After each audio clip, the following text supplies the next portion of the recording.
ନମସ୍କାର ଶୁଭ ସକାଳ। ଆଜି ହେଉଛି ଏପ୍ରିଲ ମାସ 17 ତାରିଖ ଶୁକ୍ରବାର। ଆପଣଙ୍କ ପାଇଁ ନେଇ ଆସିଛି ଆଜି ଦିନର କେତୋଟି ଗୁରୁତ୍ୱପୂର୍ଣ୍ଣ ଖବର। ସମସ୍ତ ଖବର ଜାଣିବା ପାଇଁ ଭିଡ଼ିଓଟିକୁ ଶେଷ ପର୍ଯ୍ୟନ୍ତ ଦେଖନ୍ତୁ ଏବଂ ଭିଡ଼ିଓକୁ ଗୋଟିଏ ଗୋଟିଏ ଲାଇକ୍ କରିଦିଅନ୍ତୁ ଏବଂ ଚ୍ୟାନେଲକୁ ଯଦି ନୂଆ ଆସିଛନ୍ତି ତେବେ ଚ୍ୟାନେଲକୁ ସବସ୍କ୍ରାଇବ୍ କରି ପାଖରେ ଆସୁଥିବା ବେଲ୍ ଆଇକନ୍କୁ ପ୍ରେସ୍ କରି ରଖନ୍ତୁ, ଯାହାଦ୍ୱାରା ପ୍ରତିଦିନ ଏପରି ନ୍ୟୁଜ୍ ଅପଡ଼େଟ୍ ଗୁଡ଼ିକ ସର୍ବପ୍ରଥମେ ଆପଣ ହିଁ ପାଇପାରିବେ। ତେବେ ଚାଲନ୍ତୁ ନଜର ପକାଇ ନେବା ଆଜିର ଗୁରୁତ୍ୱପୂର୍ଣ୍ଣ ଖବର ଗୁଡ଼ିକ ଉପରେ। ଆଜିର ପ୍ରଥମ ଖବର, ଏସ୍ଆର୍ସିଙ୍କର ହିଟ୍ ୱେଭ୍ ସମୀକ୍ଷା ପରେ ସ୍କୁଲ ଛୁଟି ନିଷ୍ପତ୍ତି ନିଆଯିବ ବୋଲି ସୂଚନା ଦେଇଛନ୍ତି ଗଣଶିକ୍ଷା ମନ୍ତ୍ରୀ। ତେବେ ପଶ୍ଚିମରୁ ଉପକୂଳ ଯାଏଁ ସବୁଠି ତାତି ଜୋର ଧରିଛି। ତାତିରେ କଲବଲ ହେଉଛି ସାରା ରାଜ୍ୟ। ଅସହ୍ୟ ଖରା ସାଙ୍ଗକୁ ଗୁଳୁଗୁଳି ଜୀବନକୁ ଅସ୍ତବ୍ୟସ୍ତ କରିସାରିଲାଣି। ଏହିପରି ପରିସ୍ଥିତିରେ ରାଜ୍ୟରେ ସ୍କୁଲ ସବୁ ସକାଳୁଆ ଚାଲିଛି। ତେବେ ସକାଳ 8ଟାରୁ ତାତି ବଢ଼ୁଥିବାରୁ ହିଟ୍ ୱେଭ୍ ଆଲର୍ଟକୁ ନେଇ ସତର୍କ କରାଇଛି ପାଣିପାଗ ବିଭାଗ। ଏହିଭଳି ସ୍ଥିତିରେ ଆଗୁଆ ସ୍କୁଲ ଛୁଟି କରିବାକୁ ସରକାର ଯୋଜନା କରୁଛନ୍ତି। ଏନେଇ ବିଦ୍ୟାଳୟ ଏବଂ ଗଣଶିକ୍ଷା ମନ୍ତ୍ରୀ ନିତ୍ୟାନନ୍ଦ ଗଣ୍ଡ କହିଛନ୍ତି, ଯେଉଁ ଜିଲ୍ଲାଗୁଡ଼ିକରେ ଅସହ୍ୟ ଗରମ ହେଉଛି ସେହିସବୁ ଜିଲ୍ଲାଗୁଡ଼ିକରେ ଜିଲ୍ଲାପାଳଙ୍କ ରିପୋର୍ଟ ଆଧାରରେ ସ୍କୁଲ ଛୁଟି ହେବା ନେଇ ନିଷ୍ପତ୍ତି ନିଆଯିବ। ପିଲାମାନଙ୍କର ସୁରକ୍ଷାକୁ ଗୁରୁତ୍ୱ ଦିଆଯିବ। ପଶ୍ଚିମ ଓଡ଼ିଶାର କିଛି ଜିଲ୍ଲାରେ ଅତ୍ୟଧିକ ଗରମ ନେଇ ସୂଚନା ରହିଛି, ତାହାକୁ ମଧ୍ୟ ବିଚାରକୁ ନିଆଯାଇଛି। ସେହି ଜିଲ୍ଲାଗୁଡ଼ିକର ଜିଲ୍ଲାପାଳମାନେ ରିପୋର୍ଟ ଦେଲେ ବିଭାଗ ନିଷ୍ପତ୍ତି ନେବ।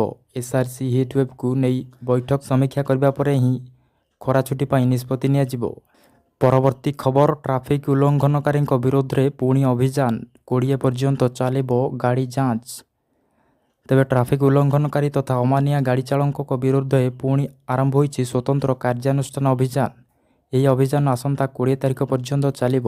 ଏହି ସମୟରେ ବ୍ୟାପକ ଭାବରେ ଗାଡ଼ି ଯାଞ୍ଚ କରାଯିବା ସହିତ ବିନା ଡ୍ରାଇଭିଂ ତଥା ଅବୈଧ ଲାଇସେନ୍ସଧାରୀଙ୍କ ବିରୋଧରେ ବିଶେଷ କାର୍ଯ୍ୟାନୁଷ୍ଠାନ ଗ୍ରହଣ କରାଯିବ ବୋଲି ରାଜ୍ୟ ପରିବହନ ପ୍ରାଧିକରଣ ପକ୍ଷରୁ ଘୋଷଣା କରାଯାଇଛି।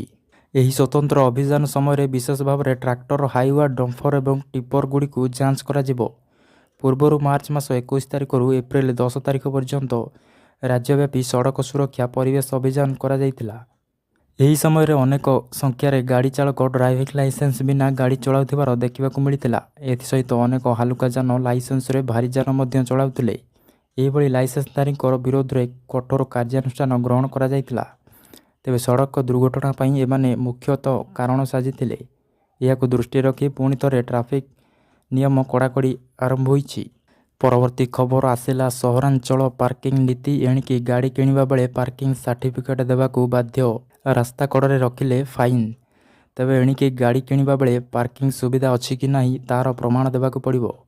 ଗାଡ଼ି ପଞ୍ଜୀକରଣ ସମୟରେ ପାର୍କିଂ ସାର୍ଟିଫିକେଟ୍ ଦେବାକୁ ହେବ। ପାର୍କିଂ ସୁବିଧା ନଥିଲେ ବେସରକାରୀ ଗାଡ଼ି କିଣିବାକୁ ଅନୁମତି ମିଳିବ ନାହିଁ। ତେବେ ସରକାର ସବୁ ସହରାଞ୍ଚଳ ପାଇଁ ଜାରି କରିଥିବା ଚିଠା ପାର୍କିଂ ନୀତିରେ ଏଭଳି କଡ଼ା ବ୍ୟବସ୍ଥା ରଖିଛନ୍ତି। ଆସନ୍ତା 28 ତାରିଖ ଭିତରେ ଏହି ଚିଠା ନୀତି ଉପରେ ନିଜର ଅଭିଯୋଗ ବା ପ୍ରସ୍ତାବ ଦେବାକୁ କୁହାଯାଇଛି। ପରବର୍ତ୍ତୀ ଖବର, ଜଳୁଛି ପଶ୍ଚିମ ଓଡ଼ିଶା ଉପକୂଳରେ ପ୍ରବଳ ଗରମ ଏବଂ ଗୁଳୁଗୁଳି, 45 ଡିଗ୍ରୀ ଛୁଇଁପାରେ ତାପମାତ୍ରା। ତେବେ ପଶ୍ଚିମ ଓଡ଼ିଶାରେ ତାତି 45 ଡିଗ୍ରୀ ଛୁଇଁପାରେ। ଟିଟିଲାଗଡ଼, ବଲାଙ୍ଗୀର, ସୋନପୁର, ସମ୍ବଲପୁର ଏବଂ ଝାରସୁଗୁଡ଼ାରେ ତାପମାତ୍ରା ବଢ଼ି 45 ଡିଗ୍ରୀ ପହଞ୍ଚିପାରେ। ବରଗଡ଼, ରାଉରକେଲା, ଅନୁଗୁଳ, ଭବାନୀପାଟଣା ଏବଂ ବୌଦ୍ଧରେ ମଧ୍ୟ 43 ଡିଗ୍ରୀ ଛୁଇଁବ ତାପମାତ୍ରା। ତେବେ ଆଭ୍ୟନ୍ତରୀଣ ଓଡ଼ିଶାରେ ମଧ୍ୟ ଅସମ୍ଭାଳ ତାତି ହେବ। ପାଣିପାଗ ବିଭାଗ ପକ୍ଷରୁ ଆସନ୍ତା 19 ତାରିଖ ପର୍ଯ୍ୟନ୍ତ ତାତିକୁ ନେଇ ଏଭଳି ଆକଳନ କରାଯାଇଛି। 16 ତାରିଖ ଉପକୂଳ ଓଡ଼ିଶାରେ ବିଭିନ୍ନ ସ୍ଥାନରେ ଅସହ୍ୟ ଗରମ ଏବଂ ଗୁଳୁଗୁଳି ହୋଇପାରେ। ପରବର୍ତ୍ତୀ ଖବର, ମେ ପହିଲାରୁ ଭିତରକନିକା ବନ୍ଦ, ଜୁଲାଇ 31 ପର୍ଯ୍ୟନ୍ତ ବୁଲି ପାରିବେନି ପର୍ଯ୍ୟଟକ। ତେବେ ବଉଳା କୁମ୍ଭୀରଙ୍କର ଏନ୍ତୁଡ଼ିଶାଳ ଭାବରେ ପରିଚିତ ଭିତରକନିକା ଜାତୀୟ ଉଦ୍ୟାନ ଆସନ୍ତା ମେ ମାସ ପହିଲାରୁ ବନ୍ଦ ରହିବ। ଏବେ କୁମ୍ଭୀର ପ୍ରଜନନ ଋତୁ ଆରମ୍ଭ ହୋଇଛି। ନଦୀ ଏବଂ ନାଳମାନଙ୍କରେ କୁମ୍ଭୀରମାନେ ବସା ବାନ୍ଧି ଅଣ୍ଡା ଦେବେ। ତେବେ ସେମାନଙ୍କର ମିଳନ ପର୍ବ ଏବଂ ଅଣ୍ଡା ଦେବା ପ୍ରକ୍ରିୟାରେ ବାଧା ନ ଉପୁଜିବା ପାଇଁ ରାଜନଗର ବନଖଣ୍ଡ ପକ୍ଷରୁ ମେ ପହିଲାରୁ ଜୁଲାଇ 31 ପର୍ଯ୍ୟନ୍ତ ଜାତୀୟ ଉଦ୍ୟାନ ବନ୍ଦ ରଖାଯିବା ପାଇଁ ନିର୍ଦ୍ଦେଶ ନିଆଯାଇଛି। ପରବର୍ତ୍ତୀ ଖବର, ଛତିଶଗଡ଼ରେ ଗ୍ରୀଷ୍ମ ଛୁଟି ଘୋଷିତ। ତେବେ ଏପ୍ରିଲ ମାସରେ ଅଂଶୁଘାତ ସ୍ଥିତି ଦେଖାଯାଇଛି। ମୁଣ୍ଡଫଟା ଖରା ଯୋଗୁଁ ଘରୁ ବାହାରକୁ ଯିବା ସହଜ ହେଉନାହିଁ। ସକାଳ 8ଟାରୁ ନିଦାଘ ମାଡ଼ି ଆସୁଛି। ସ୍କୁଲ ପିଲା ଏବଂ ଅଭିଭାବକଙ୍କର ଅଧିକ ଚିନ୍ତା ବଢ଼ାଉଛି। ଓଡ଼ିଶାରେ କମ୍ ଦିନ ମଧ୍ୟରେ ଗ୍ରୀଷ୍ମକାଳୀନ ସ୍କୁଲ ଛୁଟି ନେଇ ଘୋଷଣା କରାଯାଇପାରେ। କିନ୍ତୁ ପଡ଼ୋଶୀ ଛତିଶଗଡ଼ରେ ଭୀଷଣ ଗରମ ଯୋଗୁଁ ସ୍କୁଲ ଛୁଟି ନେଇ ଘୋଷଣା ହୋଇଯାଇଛି। ଅଂଶୁଘାତ ଏବଂ ଗରମର ପ୍ରଭାବ ନେଇ 2026 ଏପ୍ରିଲ 20ରୁ ଜୁନ 15 ପର୍ଯ୍ୟନ୍ତ ସ୍କୁଲ ଛୁଟି ଘୋଷଣା କରାଯାଇଛି। ପରବର୍ତ୍ତୀ ଖବର କିଏଭରେ ତାଣ୍ଡବ ରଚିଲା ରୁଷ 700 ଡ୍ରୋନ୍ ଏବଂ କ୍ଷେପଣାସ୍ତ୍ର ମାଡ଼ 16 ମୃତ 80ରୁ ଅଧିକ ଆହତ। ତେବେ ବୁଧବାର ରାତିରେ ରୁଷ ୟୁକ୍ରେନ୍ର ରାଜଧାନୀ କିଏଭରେ ଏକ ବଡ଼ ଧରଣର ଡ୍ରୋନ୍ ଏବଂ କ୍ଷେପଣାସ୍ତ୍ର ଆକ୍ରମଣ କରିଛି। ଏଥିରେ ୟୁକ୍ରେନ୍ର ରାଜଧାନୀ କିଏଭ୍ ଥରି ଉଠିଥିଲା। ରୁଷିଆ ରାତିସାରା ଶହ ଶହ ଡ୍ରୋନ୍ ଏବଂ ଡଜନ ଡଜନ କ୍ଷେପଣାସ୍ତ୍ର ସାହାଯ୍ୟରେ ୟୁକ୍ରେନ୍ର ସାଧାରଣ ଅଞ୍ଚଳ ଉପରେ ଏକ ଆକ୍ରମଣ କରିଥିଲା। ଏହି ଆକ୍ରମଣରେ 16 ଜଣଙ୍କର ମୃତ୍ୟୁ ହୋଇଥିବା ବେଳେ 80ରୁ ଅଧିକ ଆହତ ହୋଇଛନ୍ତି। ଗତ 2 ସପ୍ତାହ ମଧ୍ୟରେ ଏହା ରୁଷର ସବୁଠାରୁ ବଡ଼ ଆକ୍ରମଣ। ତେବେ ୟୁକ୍ରେନ୍ର ବୈଦେଶିକ ମନ୍ତ୍ରୀ ଆଣ୍ଡ୍ରି ସିହିବା ଗୁରୁବାର ସୋସିଆଲ ମିଡ଼ିଆ ଏକ୍ସରେ କହିଛନ୍ତି, ରୁଷ ପ୍ରାୟ 700 ଡ୍ରୋନ୍ ଏବଂ ବାଲାଷ୍ଟିକ୍ ତଥା କ୍ରୁଜ୍ କ୍ଷେପଣାସ୍ତ୍ରରେ ଆକ୍ରମଣ କରିଛି। ପରବର୍ତ୍ତୀ ଖବର ଆଉ ମାତ୍ର 3 ଦିନ ବନ୍ଦ ହୋଇଯାଇପାରେ ଆପଣଙ୍କର ପିଏନ୍ବି ବ୍ୟାଙ୍କ ଆକାଉଣ୍ଟ। ତୁରନ୍ତ କରନ୍ତୁ ଏହି କାମ।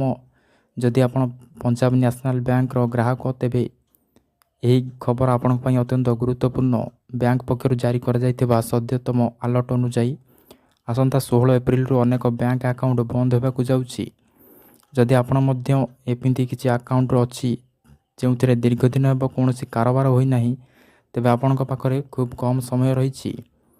ପିଏନ୍ବି ପକ୍ଷରୁ ସ୍ପଷ୍ଟ କରାଯାଇଛି ଯେ ଯେଉଁ ଖାତାଧାରୀମାନେ ବିଗତ 3 ବର୍ଷ ଧରି ନିଜ ଆକାଉଣ୍ଟରେ କୌଣସି ପ୍ରକାର କାରବାର କରିନାହାନ୍ତି ଏବଂ ସେହି ଖାତାରେ ଜିରୋ ବାଲାନ୍ସ ରହିଛି, ସେହିଭଳି ଆକାଉଣ୍ଟଗୁଡ଼ିକ ବନ୍ଦ କରିଦିଆଯିବ। ଏଥିପାଇଁ ବ୍ୟାଙ୍କ 15 ଏପ୍ରିଲରୁ ଶେଷ ସମୟ ବା ଡେଡ୍ଲାଇନ୍ ଭାବରେ ଧାର୍ଯ୍ୟ କରିଛି। ପରବର୍ତ୍ତୀ ଖବର ଏପ୍ରିଲ 29ରେ ଭାରତରେ ବଢ଼ିଯିବ ପେଟ୍ରୋଲ ଦର। ତେବେ ଲିଟର ପିଛା କେତେ ହେବ ଆସନ୍ତୁ ଜାଣିବା। ମଧ୍ୟପ୍ରାଚ୍ୟରେ 40 ଦିନର ସଂଘର୍ଷ ପରେ 2 ସପ୍ତାହରେ ଯୁଦ୍ଧବିରତି ସ୍ଥାପନ କରାଯାଇଛି। ତଥାପି ପରିସ୍ଥିତି ଅପରିବର୍ତ୍ତିତ ରହିଛି। ବିଶ୍ୱର ପ୍ରମୁଖ ଜଳପଥ ମଧ୍ୟରୁ ହର୍ମୁଜ ପ୍ରଣାଳୀ ଏପର୍ଯ୍ୟନ୍ତ ଖୋଲାଯାଇ ନାହିଁ। ଆମେରିକା ହର୍ମୁଜ ପ୍ରଣାଳୀରେ ଅବରୋଧ ଲଗାଇଛି। ଏହି ସମୟରେ ଚୀନ, ରୁଷ ଏବଂ ୟେମେନ ଭଳି ରାଷ୍ଟ୍ର ଇରାନକୁ ସମର୍ଥନ କରିବାକୁ ଆଗେଇ ଆସିଛନ୍ତି। ତେବେ ସାରା ବିଶ୍ୱରେ ପେଟ୍ରୋଲ ଏବଂ ଡିଜେଲ ଦରରେ ଯଥେଷ୍ଟ ବୃଦ୍ଧି ପରିଲକ୍ଷିତ ହୋଇଛି। ତଥାପି ଭାରତକୁ ଏପର୍ଯ୍ୟନ୍ତ ଏପରି ସଂକଟର ସମ୍ମୁଖୀନ ହେବାକୁ ପଡ଼ିନାହିଁ। ଫିଲିପାଇନ୍ସରେ ଡିଜେଲର ମୂଲ୍ୟ 172% ବୃଦ୍ଧି ପାଇଥିବା ବେଳେ ମ୍ୟାଁମାରରେ ପେଟ୍ରୋଲର ମୂଲ୍ୟ ଦ୍ୱିଗୁଣିତ ହୋଇଛି। ତେବେ ଦିଲ୍ଲୀରେ ପେଟ୍ରୋଲର ମୂଲ୍ୟ ପ୍ରତି ଲିଟର ପିଛା 94.77 ଏବଂ ଡିଜେଲର ପ୍ରତି ମୂଲ୍ୟ ପିଛା 87.67 ସ୍ଥିର କରାଯାଇଛି। ତ ଦର୍ଶକ ବନ୍ଧୁ, ଏହା ଥିଲା ଆଜି ଦିନର କେତୋଟି ଗୁରୁତ୍ୱପୂର୍ଣ୍ଣ ଖବର। ଯଦି ଆମର ଭିଡ଼ିଓ ଆପଣଙ୍କୁ ଭଲ ଲାଗିଛି ତେବେ ଭିଡ଼ିଓକୁ ଲାଇକ୍ ଏବଂ ସେୟାର କରିବା ସହିତ ଚ୍ୟାନେଲକୁ ସବସ୍କ୍ରାଇବ୍ କରିବାକୁ ଭୁଲନ୍ତୁ ନାହିଁ।